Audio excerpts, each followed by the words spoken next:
da da da da da da da.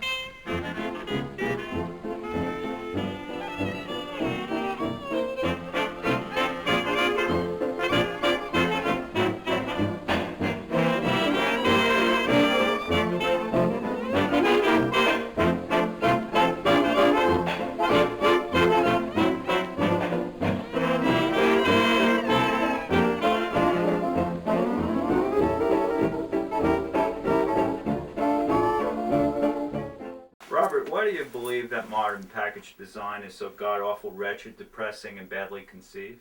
Did I say that? Yeah, I believe that. I believe that it is. Why do I believe that?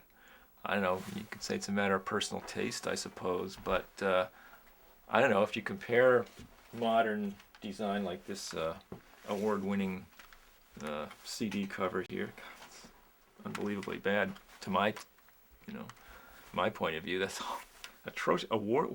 Why did that win? What is it about it? Why do people like that? Why do they think that's good?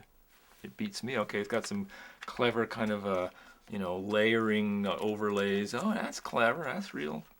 You know, that's some real genius there. Yeah. I don't know. And look at this. The artwork on this CD. It's just ridiculous. This won an award. What's up? I don't know. It's confusing. I don't get. Why. What's gone? Something's gone wrong. To me, it seems like something's gone wrong with the whole graphic thing. I don't know. I'm sure it's partly just economics, but then these old ways of doing things just get lost after a while. And young people, young guys don't even know what the old traditions were. Okay, I'll show you this CD cover that I did recently. I did this a few years ago. This is one that I did. You might or might not think that's better than this, but like I steal from the best. Almost everything on here I took from some old packaging or old posters and stuff like that. The ideas I didn't just make that up out of nothing. I borrow all this stuff from from old traditions, and that's what everybody always did. You just don't invent stuff. Some genius doesn't come up with this out of nowhere. It's in some kind of lineage of something, some tradition or other. And people went in the old days. They went to school and they learned these things and crafts like lettering and stuff like that. I chose to do this in this guy's house, Richard Nevin's house, because he's got his walls covered with just magnificent examples of old package design. You just can't argue with it. It's just wherever you look, this is wonderful, fabulous graphics. In the late 19th century, early 20th century, it just reached this peak. And then after World War II, it starts to decline in the 50s.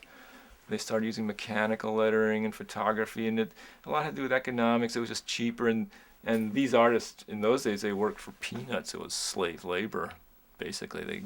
They weren't none of these artists made much money off that stuff, and they worked their butts off to achieve those effects. It's hard work and for not much money. Nowadays, to do that kind of work, commercial artists demand a lot more money. There's still guys that have skills, not as many as there used to be, but the ones that have those kind of skills now demand a lot of money for that. So absolutely, the use of computers has definitely plunged the whole thing down yet another notch. I hate computer graphics. I hate it.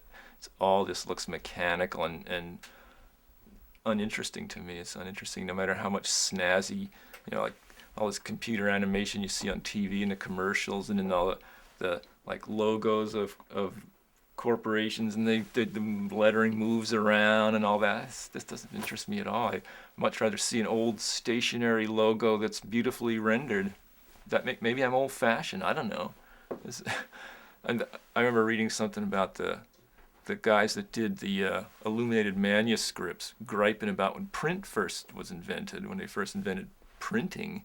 The whole thing plunged into a much lower level of refinement than it had been when those guys were doing everything by hand in the books, all the lettering, beautiful, magnificent stuff in the 1400s, and printing comes along and all of a sudden everything's on a much more degraded level. But then, it came up again, so by the time this kind of lithography was done. Printing had reached this really peak of magnificent artistry in the 19th century. Took a while, took a couple hundred years for that to reach that level, but I don't know, with computers it's just, I don't know, that you see so much modern graphics that's just chaotic. It's chaotic. They don't understand how to make a balanced design. It just looks like this is just chaos to me. Someone told me this was an award-winning cover. Of course, got a beautiful chick on there, beautiful babe. That's a selling point. Always has been. I mean, even on this old stuff, it's beautiful women have always been. But why is that original or why is that? When we look at that lettering, it's not very interesting. A nice photograph. It must be about the photo. I don't know. It's a nice photo, but is that good packaging design? Just, it looks like it could be in a photo in Cosmopolitan magazine. You see it like 1,000 times a day on catalogs you get in the mail, stuff like that. I don't know. I don't get it. And what's happened to lettering design? Why have people lost the taste of strong lettering? Lettering is very powerful. It's a very powerful force in the world, lettering. Then you see these old logos like Coca-Cola. They've been using the same logo for over 100 years because it's so powerful. There's no need to change it. But then sometimes people think they should change it to be more modern or something, so they'll throw away something really nice because it looks old-fashioned or something. I don't know.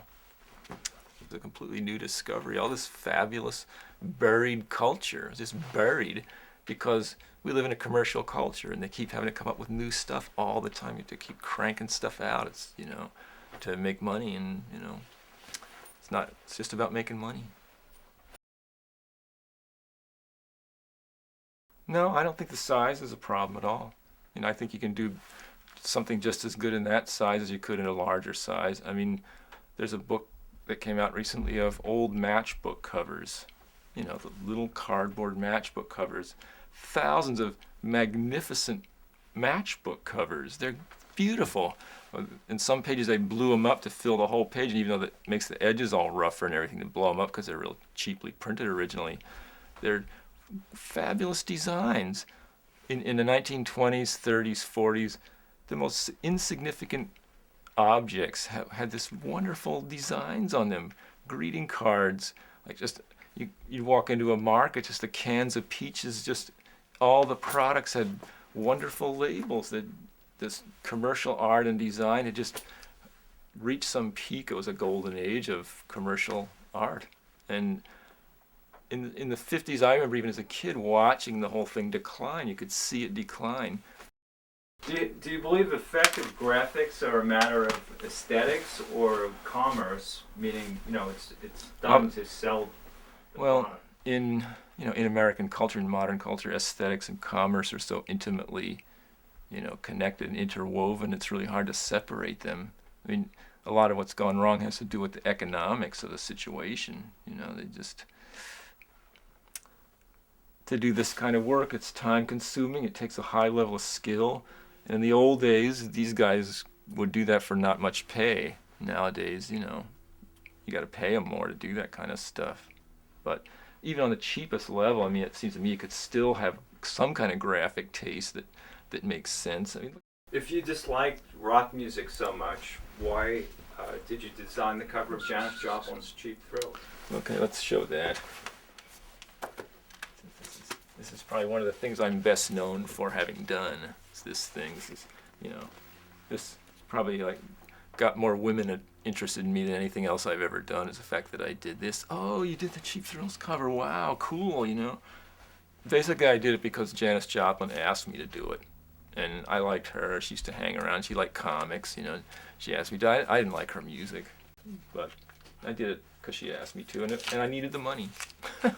I got $600. Originally, I did this this was supposed to be the back cover originally. I did a whole different thing for the front cover, which none of the band members liked, so they never used it. They used this, my back cover, for the front cover. Yeah. one of the things I'm best known for. What happened to the original art? Columbia Records got a hold of it. I never got it back, and then I don't know, about 10 years ago I heard that it sold at Sotheby's or something like that for $21,000. Somebody at Columbia took it. I never got it back. I didn't even expect to get it back. In those days, you turned in artwork, and you just, that was it. You just forgot about it. Robert, do you have any particular examples of record jackets that you think worked very well and describe this golden age? Okay, well, this is one we just pulled off the wall here in Richard's house that he had up on display. It's a Vocalion race record sleeve from late 20s, and they put this sleeve on all the race records they were making at the time. It wasn't just for this particular record. It's just a generic record jacket that the company put out for their race records. And I think it's a really powerful example of that graphics of the late 20s. And these were made to sell to black people, so they had no compunctions about making a really lurid looking thing. They thought that they didn't think that blacks would be interested in a design that looked real refined and upper crust. So that left the artists free to do, something wild and lurid looking, which is strong. And using a girl, and it's kind of the sex element and everything. It's just, and yet also they still have this classical Gothic style text. It's because this record company is trying to convey an image of dignity, with all this ornate scroll work and all that. That the label actually, this design originated much earlier. They used this same design for 10 years or something, so it's an earlier design, but then this is a real classic late 20s, slightly Art Deco looking, motifs. That's a great one. Then there's lots of other ones like that from that period. That's before album covers. They sold records in paper sleeves like that. Up until the late 30s, they started doing album covers. But offended by the notions of high art versus low art? Am I offended by it? Sometimes it's offensive. It's offensive when you look at art magazines like Art Forum and things like that. It's so snobby, and it's all based on exclusivity. High art is high art because it's exclusive. It's one of a kind, and somebody's willing to pay a lot of money for it. Somebody with it's all about wealth and prestige and exclusivity. So it's a snob thing, high art.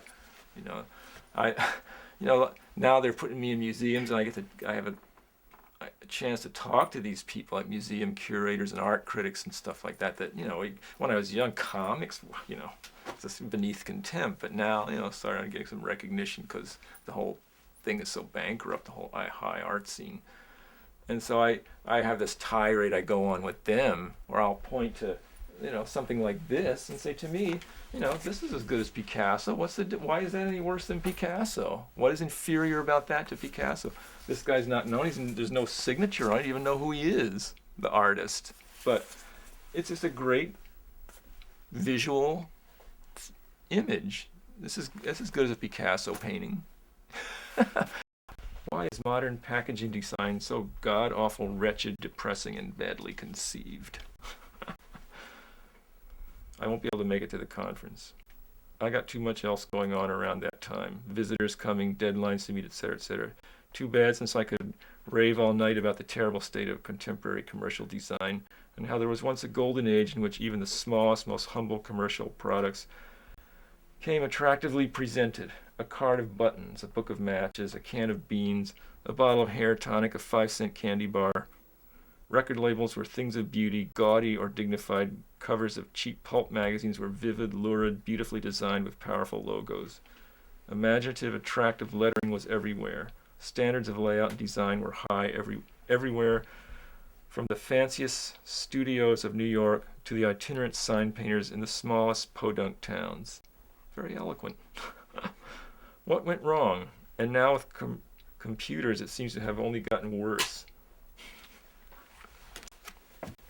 That's that.